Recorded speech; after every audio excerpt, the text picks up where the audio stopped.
તો વિવાદોથી ઘેરાયેલી ફિલ્મ રઈસ આજે રિલીઝ થઈ છે ત્યારે લતીફના પુત્રએ ફિલ્મમાં તેના પિતાની ભૂમિકા બતાવવા બદલ ડાયરેક્ટરની સામે કાયદાકીય કાર્યવાહી કરશે તેમ જણાવ્યું છે।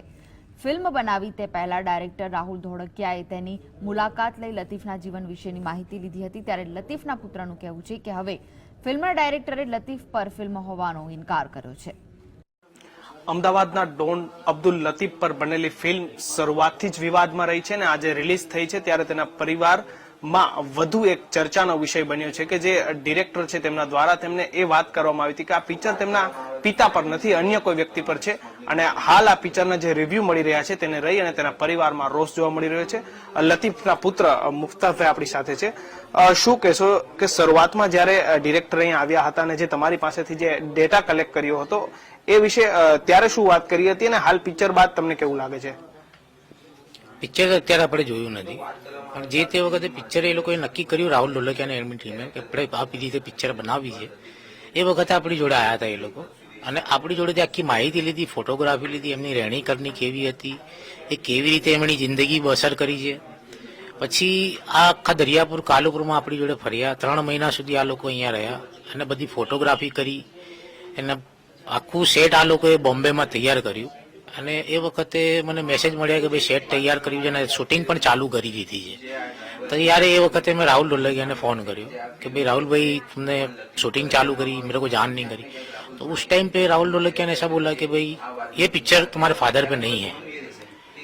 તો એ વખતથી આ પિક્ચર બધું વિવાદમાં ચાલે છે। એ વખતે આપણે નોટિસ પણ બજાવી, એમને 3-4 નોટિસો બજાવી છે આપણે એમને અને અત્યારે સેશન્સ કોર્ટમાં પણ આપણું ચાલુ જ છે, પેન્ડિંગ છે અને આમની ઉપર આપણે 420-406 ની પણ ફરિયાદ દાખલ કરી હતી, પણ એ ફરિયાદ આ ક્રાઇમ બ્રાન્ચના લોકો દફતર કરી હતી અને એના અનુસંધાનમાં આપણે હાઈકોર્ટમાં આપણે ગયા છીએ।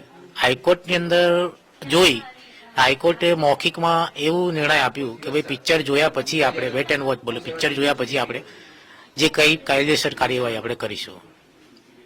જે રીતે તમને રિવ્યુ મળી રહ્યા છે અને ટ્રેલરમાં જે રીતે દારૂનું જે આખું સ્મગલિંગ બતાવવામાં આવ્યું છે તેમજ જે અન્ય વસ્તુઓ પણ બતાવવામાં આવી છે, તમને શું લાગે છે પિક્ચરમાં આ જે વસ્તુ જો તમારા પિતા પર બનાવવામાં આવી હોય તો કેટલી છબી ખરડાય છે, શું કહેશો?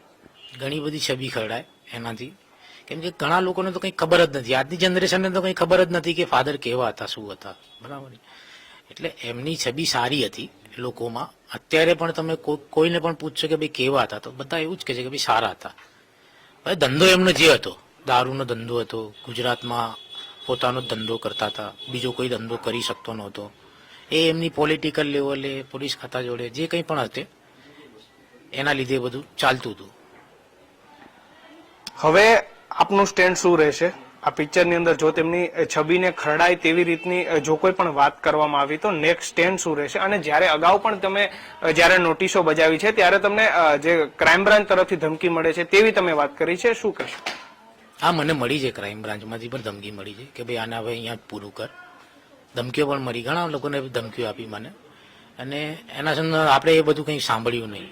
પછી આપણે હાઈકોર્ટમાં અત્યારે જે જજમેન્ટ આપશે એ આપણે માન્ય ગણાશે કે ભાઈ પિક્ચરમાં જે છબી બતાવી છે, શું બતાવ્યું છે, શું છે। હવે પિક્ચર જોયા પછી આપણે આગળ કાર્યવાહી કરી, જો ખરેખર છબી ખરાબ બતાવી હશે તો હું આમની ઉપર કાયદેસર જે થશે એ હું કરીશ।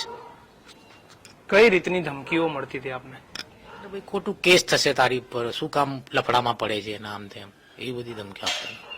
અચ્છા, હવે જે નેક્સ્ટ સ્ટેન્ડ છે તમારું શું રહે છે? નેક્સ્ટ સ્ટેન્ડ શું છે? આગળ તમે કઈ રીતની અપીલ સરકારમાં કરશો? સરકારમાં આપણે હવે પિક્ચર જોયા પછી જ બધું થશે। કોર્ટ પણ નિર્ણય લેશે કે ભાઈ પિક્ચર કોની ઉપર છે, તમે પ્રૂફ કરવાનું, આપણે પ્રૂફ કરવું પડશે કે ભાઈ પિક્ચર આમની ઉપર જ છે અને પબ્લિક રિવ્યુ તો મળી રહ્યા છે કે ભાઈ પબ્લિક કે તો કીધું જ છે કે ભાઈ આ તમારા ફાધર ઉપર જ છે। હવે હું જયારે પિક્ચર જોઈશ ત્યારે ખબર પડશે કે શું છે। પેનલ્ટીને લઈને કોઈ વિવાદ થયો છે? કોઈ રકમને લઈને આપણે ડિરેક્ટર સાથે કોઈ વિવાદ થયો છે? ના ના, એવું કંઈ નથી। કોઈ રકમ નક્કી કરવામાં આવી હતી પહેલા? ના, કંઈ નથી, એવી કંઈ રકમ કંઈ નક્કી નથી થઈ।